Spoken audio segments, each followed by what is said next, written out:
Hey guys, welcome back to Card Collex. I'm Nathan, and today I want to talk about barrels. More specifically, how barrels can help us identify who the best hitters are and whose cards have the best chance of going up over time.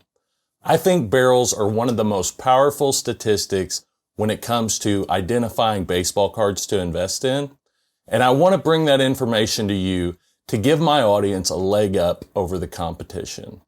So I promise I will get to how barrels relate to cards, but first I want to lay some groundwork on what barrels are and where barrels come from.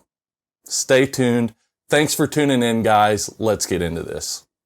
First off, barrels are a product of the StatCast era, which was introduced in 2015. If you've ever heard terms like FIP or fielding independent pitching, expected batting average, or sprint speed, then those are measurements that come from StatCast technology that has opened the world up to tons of more metrics when it comes to baseball statistics. Using these new metrics, the great team at Baseball Savant, link in description, created the barrels metric by looking at what hits had a minimum expected batting average of 500 and a minimum expected slugging of 1500. Now this is a minimum.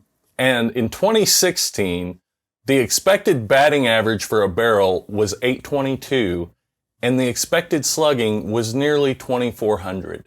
Ladies and gentlemen, a barrel almost guarantees an extra base hit. Okay, what defines a barrel?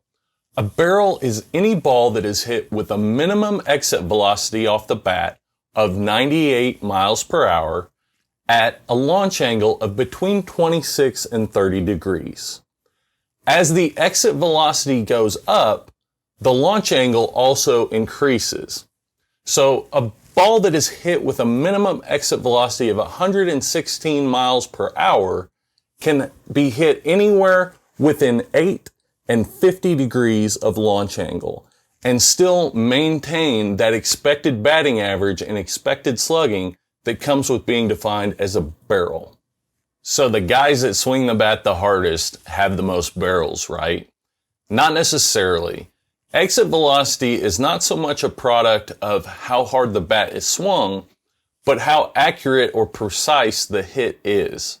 So a ball that is hit off the sweet spot will have a lot higher exit velocity than a ball that is hit off the handle or off the end of the bat.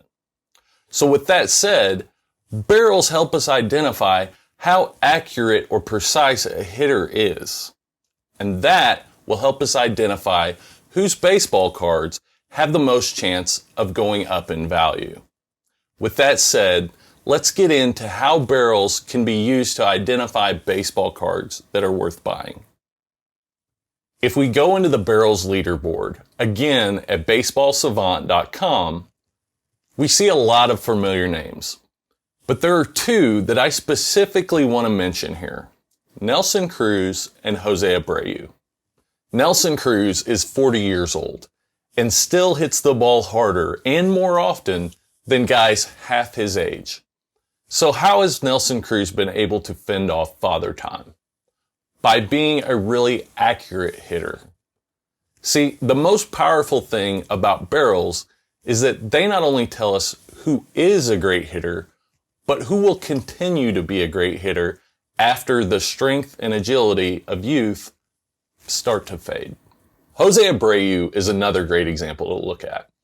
He won last year's AL MVP with a batting average of .317 and 19 home runs over 62 games.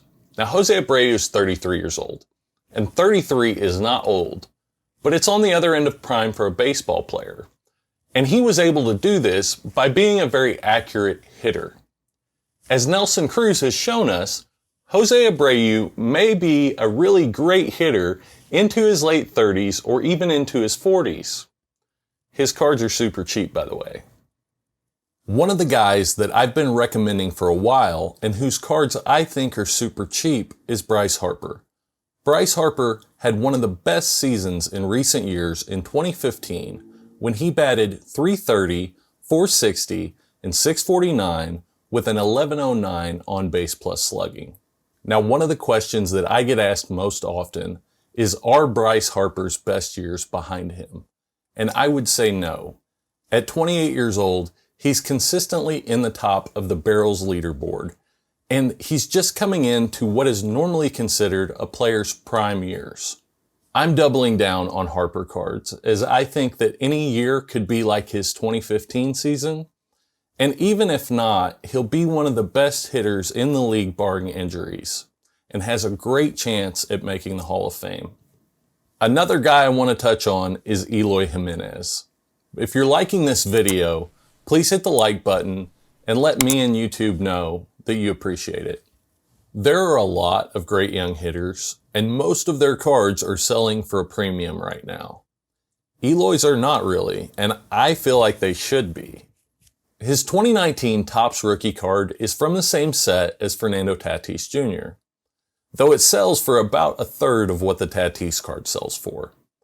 Now their stats are really not that different, though Tatis definitely has the edge, but at $90 for a PSA 10, I think the Eloy rookie card is a great buy right now. I hope this video has brought you some valuable insight into barrels and how they can help you find great cards to buy. I want you to do well in the hobby that we all share. If you want, subscribe and like this video, and you can check out one of my other videos on sports cards right here. I'm working to bring you more valuable content about sports cards. Thanks, and best of luck in all your sports card adventures.